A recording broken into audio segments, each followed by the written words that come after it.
Beneath the cobblestones of Seville, where the footsteps of centuries had whispered tales of grandeur and tragedy, there lay secrets darker than its shadowed alleys. The air was thick with the scent of orange blossoms and distant echoes of flamenco, yet beneath its vibrant veneer, Seville was a city bound by unspoken oaths and ancient promises, its history threaded with whispers that had long evaded the light. Isabella had always been drawn to its winding streets, the way the shadows seemed to cling to the walls of the Alcázar and the cathedral's bell tolled like a warning to those who listened closely enough. Her grandmother used to speak of the old ways, of hidden rooms and sealed letters, of secrets buried beneath the weight of marble and stone. But they were only stories, or so Isabella thought, until the day she stumbled upon the letter. It was tucked neatly behind a loose brick in the courtyard of her family's estate, a place she had wandered through since childhood. The paper was brittle, the ink faded, yet the words burned with clarity, "They walk among us still. The pact remains unbroken. The blood of the first must always be repaid." Her breath caught, fingers trembling as she traced the looping script. She read it again and again, the weight of the message sinking deeper each time. There were names, familiar ones, those who sat at the head of Seville's grandest tables, who spoke of tradition and legacy with pride-laden voices. Her own family name was there too, woven into the fabric of a conspiracy that stretched back to the Inquisition, to the very foundations of the city. Isabella knew she should burn the letter, pretend she had never seen it. But something held her back, some pull stronger than fear, stronger than the need for self-preservation. She began to dig. Old records, dusty ledgers tucked away in the cathedral archives, whispers exchanged in the flickering candlelight of confessionals. The deeper she went, the more the shadows of Seville reached for her, curling around her ankles like vines. She learned of a pact, a binding oath taken by the most powerful families of Seville. It was blood that sealed it, and blood that would renew it, each generation sacrificing one of their own to keep their power intact. Her own great-grandfather had been one of them, a sacrifice masked as a tragic accident, his death paving the way for her family's rise. The knowledge clung to her like smoke, suffocating in its revelation. She confronted her father, the patriarch of their house, his eyes as cold and unyielding as the iron gates that locked them inside their sprawling estate. He did not deny it. He only stared at her with the weight of generations heavy in his gaze. "Some debts cannot be escaped," he said quietly, his voice cracking beneath the weight of his own complicity. "The city demands its price, Isabella. Always has. Always will." She ran that night, the letter clutched to her chest, its brittle edges cutting into her palms.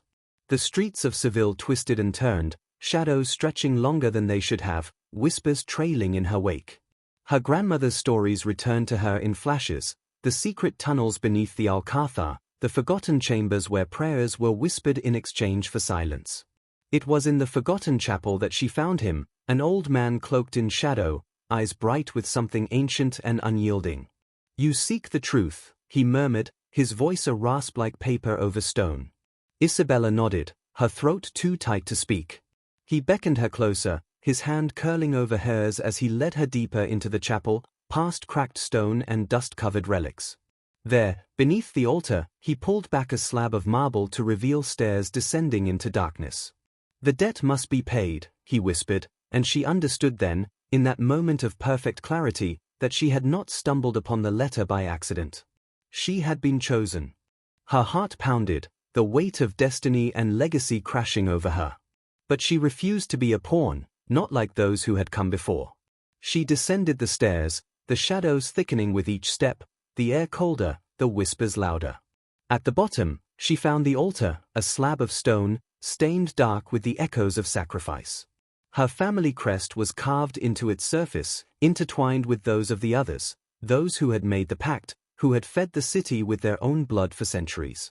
Her father's voice echoed in her ears, "The city demands its price." She stepped forward, hands shaking, eyes burning with defiance. She would end it. She would break the chain. But as she reached out to touch the stone, a whisper coiled around her like smoke, "Not you, child. Not yet." She spun, the old man standing in the doorway, shadows flickering around him like the ghosts of those who had been taken. His eyes glimmered with something dark and knowing. "The debt must be paid," he repeated, stepping aside to reveal another figure, a silhouette in the doorway, bound and silent. Her breath caught, recognition crashing into her like a wave. It was her brother, eyes wide and terrified, his hands tied behind his back. Her father stood just behind him, gaze steady and unflinching. The old man nodded, his hand resting gently on her shoulder. "The blood of the first," he murmured, the weight of history pressing down on her. "The pact remains unbroken." Her father's eyes met hers, and in that moment, she understood the true nature of legacy, the chains that bound them all. Isabella stepped back, heart hammering, her brother's eyes pleading, her father's gaze resolute. "The city demands its price," he whispered one last time, and then there was silence, heavy and absolute. As Isabella fled the chapel, the screams of her brother echoing in her ears, the city of Seville remained still, its secrets buried once more beneath its cobblestones. But she knew, as she ran through the labyrinth of its streets, that the pact was not broken, only renewed. And she knew too that her name would be next on the list. For Seville was hungry, and its debt was eternal. The days that followed were suffocating, the weight of silence pressing down on Isabella like a shroud.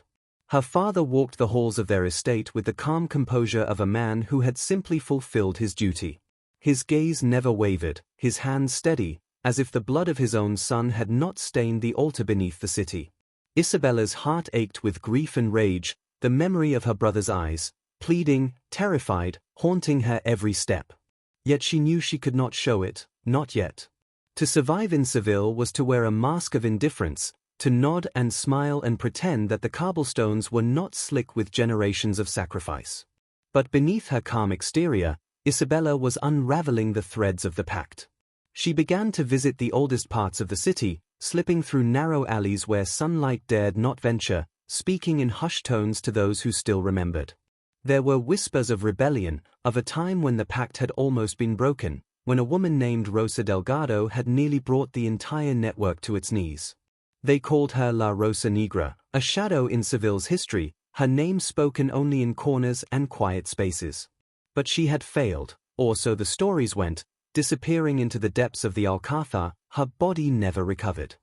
Isabella traced Rosa's footsteps, combing through records that should have been burned, unearthing fragments of letters and testimonies buried beneath the weight of time. Her hands shook as she read, the pieces falling together like shards of glass. Rosa had not died, at least, not in the way the city had been led to believe. She had gone underground, slipping into the shadows of Seville, waiting for the right moment to strike. Isabella found the last clue in the margins of an old ledger, a hastily scrawled note. "The roots of Seville run deep, but they are not unbreakable. The altar is the heart. Sever the heart, and the city will bleed." Her mind raced, the implications unfolding with stunning clarity. The altar beneath the chapel, the place where her brother's life had been stolen, if it could be destroyed, perhaps the pact would finally shatter. But she knew she could not do it alone. Trust was a rare commodity in Seville, but there were those who had whispered to her in the markets, who had slipped her notes beneath cafe tables, their eyes hard with rebellion. Rosa's followers, or what remained of them.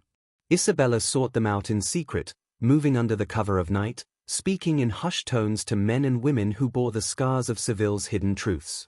There was Mateo, a blacksmith whose father had been claimed by the pact, Elvira, whose sister had vanished without a trace, her name scrubbed from the city's records, and Tomás, who had once been a guard at the Alcázar before witnessing something that left him hollow-eyed and broken.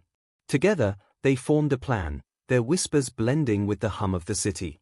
Isabella would return to the chapel, but this time she would not be alone. Elvira had mapped the underground passages that wound beneath the streets like veins, leading to the heart of the altar. Tomás still had keys, relics from his time as a guard, and Mateo's hands could craft more. They would go during the festival, when the city was alive with celebration and its watchful eyes turned outward instead of in. The night of the festival came, the air electric with music and firelight, the streets choked with revelers. Isabella moved like a shadow through the crowds, her cloak pulled tight, Elvira at her side. Mateo and Tomás had gone ahead, slipping into the catacombs with tools and torches. She could feel her heart pounding, each beat a countdown to destiny. The chapel loomed before her, its doors heavy with the weight of history, its stone walls breathing with secrets. She slipped inside, the silence suffocating, pressing down on her like a weight. The old man was there, as she knew he would be, his eyes glimmering with something like recognition. "You came back," he murmured, his voice softer than before, almost sorrowful.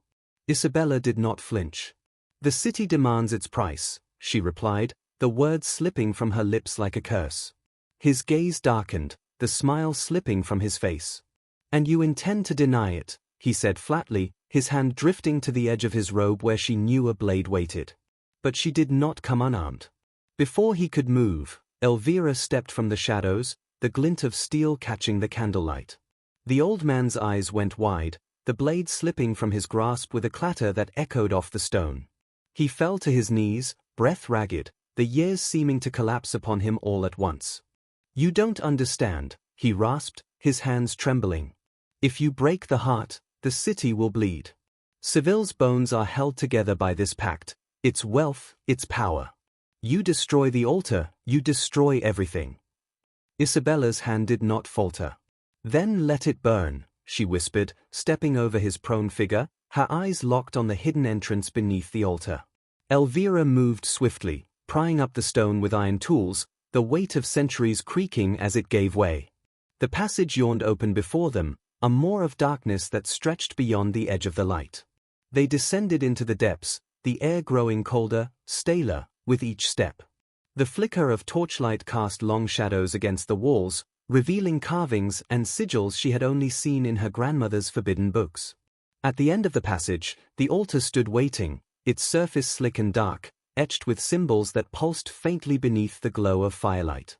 Matteo and Tomas were already there, the explosives rigged, their faces grim with determination. Isabella approached, her hand brushing against the stone.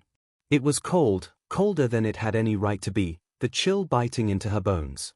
She turned to them, her voice steady. "Do it." Tomas nodded, his hands moving with practiced precision. The fuse was lit, sparking to life with a hiss that seemed to breathe against the walls. They ran, footsteps echoing in the hollow dark, the air thick with anticipation. Isabella could feel it building, the weight of centuries pressing down, the whispers growing louder, angrier. They burst from the catacombs, the festival still raging above, oblivious to the tremor that rippled beneath their feet. And then it came, a roar like the earth itself had split open, the ground buckling, cobblestones cracking beneath the strain. Isabella turned, breathless, eyes wide as the cathedral shook, its bells clanging madly, the air heavy with dust and echoes of something ancient breaking free. The whispers ceased, the silence stretching long and cold. And then, just as she thought it was over, the bells began to toll, not the soft chime of ceremony, but a deep, resonant peal, like a warning. Isabella's heart clenched as the sound rolled through the streets, growing louder, more insistent. Around her, the crowd stopped, faces turning toward the sound. Fear rippled like a wave, whispers trailing on the wind. But Isabella knew, it was not fear she saw. It was recognition. And somewhere deep beneath the city, in the darkness where the altar once stood, something stirred. The bells tolled louder, their mournful cries stretching across Seville, pulling whispers from the darkest corners, echoing down its ancient streets. Isabella stood frozen, her heart hammering as the ground trembled beneath her feet. Around her, festival lights flickered, dimming as if the city itself was exhaling one last breath. People exchanged glances, fearful, confused, but Isabella saw it for what it was, the city recognizing its own reckoning. Her father emerged from the crowd, his face pale, eyes locked on hers with a mixture of fury and something else. Was it fear? He moved toward her, shoulders rigid, the facade of control cracking at the edges. "What have you done?" His voice was sharp, brittle. Isabella met his gaze, unyielding. "What you never could," she replied. His hand shot out, grasping her wrist with iron strength, fingers digging into her skin. "You don't understand," he spat, his grip tightening. "That altar was the heart of Seville. Without it, there is no order, no balance. You haven't freed us. You've unleashed something far worse." His eyes flared with desperation, lips curling back as if the very words burned his tongue. "It's not just a pact. It's a prison. The blood wasn't just sacrifice, it was a seal. Isabella's breath caught, her mind spinning. A seal? Her father's eyes were wild now, his grip unrelenting. The first families, the ones who built this city, they weren't just trading blood for power. They were binding something beneath it, something that demanded renewal, a hunger that grew stronger with every generation. We didn't feed it just to stay in power. We did it to keep it contained. His voice cracked, the weight of years crushing him as he spoke. And now it's free. A shiver ran through the ground, a ripple of energy that sent cracks spiderwebbing across the cobblestones.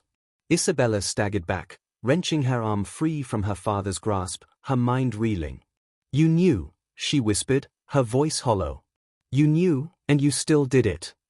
He looked at her then, really looked at her, the pride and arrogance gone, replaced with something broken and desperate. I had no choice, he murmured. None of us did. Before she could respond, the bells grew louder still, a cacophony of metal and desperation. The cathedral doors groaned, the ancient wood splintering as if something was pressing against it from within. People screamed, scattering through the streets, the festival unraveling into chaos. Shadows flickered at the edges of her vision, stretching and pooling like ink across the stones, whispering in voices she did not understand. Isabella's breath came in ragged gasps, her mind clawing for reason. But reason had no place in Seville anymore. The city had been unbound, its chains shattered. Matteo and Elvira appeared at her side, their faces pale, eyes wide with fear. We did it, Matteo whispered, though there was no pride in his voice, only dread. Elvira's hands shook as she reached for Isabella. We need to leave. Now. But Isabella couldn't move, her eyes locked on the cathedral doors as they heaved and shuddered, something massive and unseen pressing against them. Her father was already retreating, his face a mask of horror. You have to seal it, he screamed over his shoulder, his voice barely audible over the bells.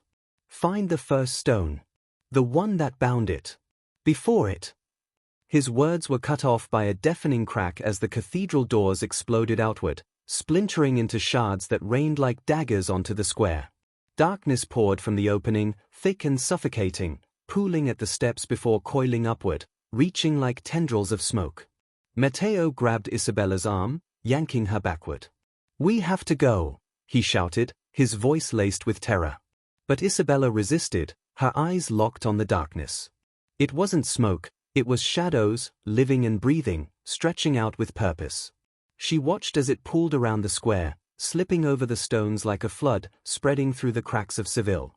Her heart clenched as she saw figures rising from the shadows, twisted forms, their faces obscured, whispering in languages long forgotten. They moved with deliberate grace, their footsteps silent, their eyes locked on her with unblinking intensity. Elvira screamed, the sound piercing the night, snapping Isabella back into focus. Run, she shouted, tearing her arm free from Matteo's grip. They bolted through the narrow streets, shadows nipping at their heels, the city folding in on itself as if unraveling from the inside. Isabella's mind raced, her father's words ringing in her ears. Find the first stone. The one that bound it. She knew where it was, she had seen it in the ledgers, traced its location on ancient maps. The oldest part of Seville, beneath the ruins of the Moorish bathhouse, a place long sealed and forgotten. She skidded to a halt, turning to face Matteo and Elvira. I know where we need to go, she panted, her eyes blazing with determination. The first stone. It's beneath the old baths. If we seal it, her words were cut off by a scream that pierced the air, sharp and desperate. Shadows crawled along the walls, slipping through cracks, whispering her name. Elvira's eyes were wide, terror pooling in their depths. You think we can put this back? She gasped, voice trembling. Isabella's gaze hardened. We have to try. Or Seville is lost. Matteo hesitated, glancing back at the creeping darkness before nodding, resolve hardening his features. Lead the way. They ran, feet pounding against the cobblestones, shadows swirling at their backs, the bells tolling a death knell for the city. They slipped through the ruins, breathless and battered, until they reached the entrance to the baths, its stones slick with moss and age. Isabella pushed against the door, the weight of centuries resisting before it finally groaned open. Inside, the air was heavy with dust and memory, the walls etched with the symbols she had seen beneath the cathedral. The first stone lay at the center, its surface cracked but still pulsing with faint light. Isabella moved forward, her hands shaking as she reached out to touch it. The whispers grew louder, swirling around her, pulling at her thoughts. She gritted her teeth, pressing her palms against the stone. "Help me," she whispered, her voice breaking. "I can't do this alone." The shadows clawed at the entrance, pooling around her feet, whispering promises of power, of escape. Isabella squeezed her eyes shut, feeling the stone pulse beneath her hands, warmth spreading up her arms. Light flared, searing through the darkness, pushing it back inch by inch. But then it stopped, flickered, began to fade. Her heart clenched, desperation clawing at her throat. "No," she whispered, pressing harder. "No, not now." The shadows surged, spilling over the edge of the light, curling around her wrists, her ankles, pulling her down. And just before the light disappeared entirely, a voice, soft and familiar, like a whisper from the past. "La Rosa Negra," it murmured, the words brushing against her ear. "You are not alone." The light flared once more, blinding and absolute, pushing back the darkness, sealing the room in radiant silence. But when it faded, Isabella was gone, and the stone lay still and unbroken at the center of the room. Outside, Seville lay silent, its streets untouched, its bells quiet. But the whispers remained. And somewhere deep beneath the city, shadows stirred once more.